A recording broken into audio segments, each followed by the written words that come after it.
priemonių planus bei taikyti atsidavimo priemonės. Tyrimo objektas fizinio pasirengimo rodiklių kaita. Tyrimo tikslas užtikrinti jaunųjų dviratininkų 12–15 metų bendro fizinio pasirengimo rodiklių kaitą parengimavimo laikotarpiu. Tyrimo uždaviniai. Teorinio aspektu išanalizuoti jaunųjų dviratininkų gydymo tendencijas, išanalizuoti jaunųjų dviratininkų parengimuoju laikotarpio krūvio struktūrą. Įvertinti jaunųjų dviratininkų fizinių statybų rodiklių kaitą parengimavimo laikotarpiu. Tyrimo metodika ir organizavimas. Tyrimo metodai, mokslinė literatūra analizė, treniruočių apskaitos dokumentų analizė, testavimas, matematinė statistika. Tyrimo organizavimas. Darbo rengimas vyko 3 etapais. Tyrimuose dalyvavo Šiaulių miesto sporto mokyklos Dubysa 12–14 metų jaunuoliai dviratininkai 13 asmenų.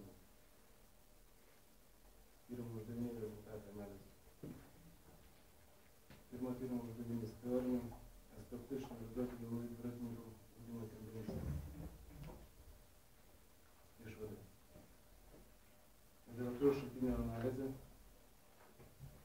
atskleidė, kad jaunųjų dviratininkų fizinis ugdymas priklauso nuo daugelio veiksnių, iš kurių svarbiausias yra treniruotės veiksmo kryptingumas, jo valdymas atsižvelgiant į sportininko organizmo, adaptacijos prie treniruočių ir varžybų krūvio individualius ypatumus.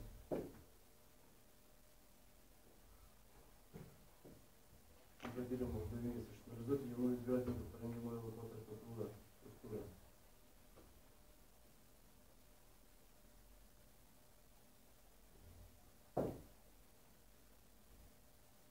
Čia yra sudaryta lentelė 4 mėnesių parengiamasis kursas. Išvadas išanalizavus jaunųjų dviratininkų parengimojo laikotarpio krūvio struktūrą nustatyta, kad bendra atlikto fizinio krūvio apimtis siekia 103,5 valandas, iš jų darbo daugiausiai patirtas bendrai ištvermei 30 valandų, darbas plente 280 km. Jaunųjų dviratininkų treniruočių skaičius parengiamojo treniruočių ciklų siekia 59 valandas. Ištvermės greitumo ir greitumo pratyboms skirtas laikas truko apie 14 valandų.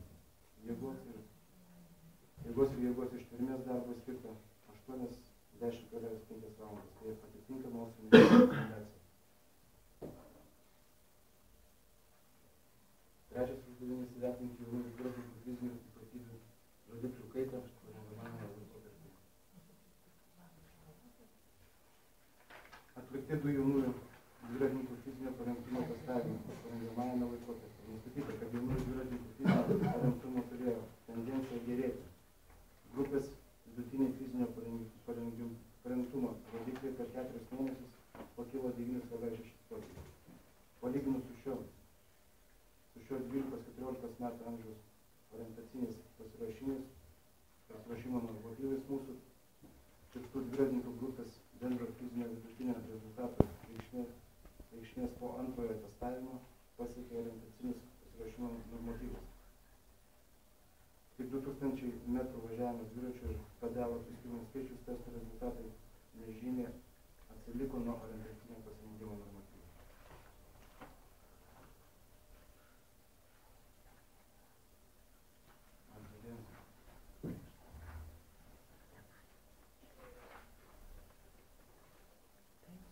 Ačiū už pristatymą, supažindinti su reikmenimi. Pastabų lygių nėra ir klausimai darbo autoriui. Iš gautų tyrimo rezultatų pateikite rekomendacijas.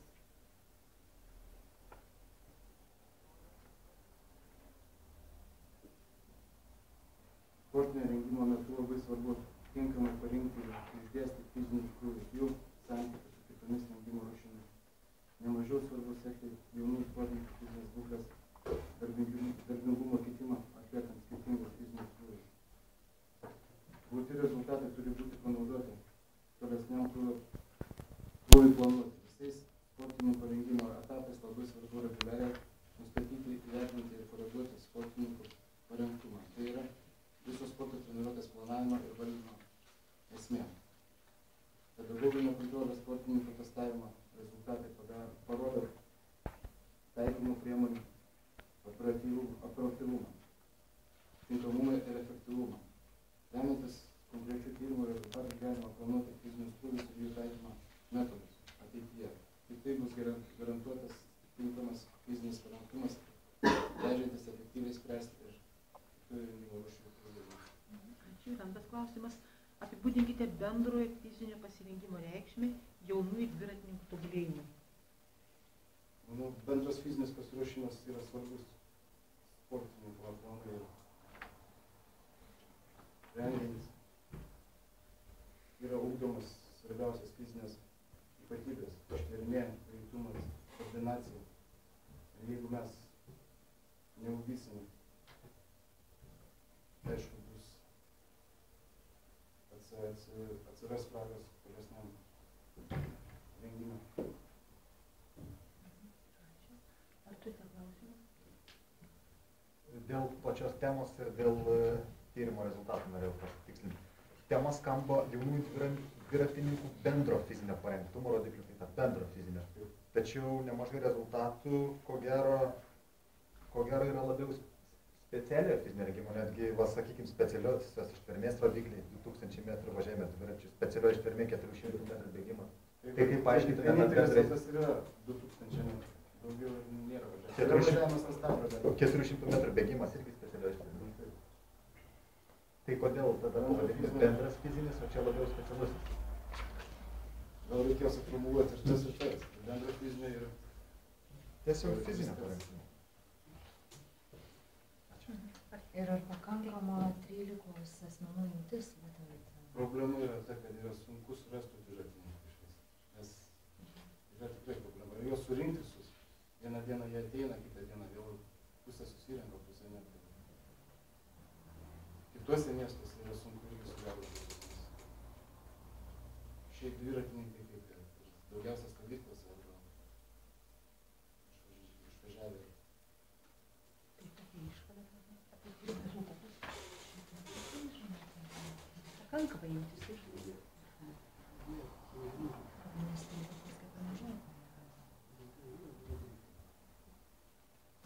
Ar dar yra klausimų? Vadovės atsiliepimas teigiamas. Ačiū už pristatymą. Ačiū. Ir darbą pristato Tomas Gabrielaitis. Jėgos ugdymo metodikų poreikis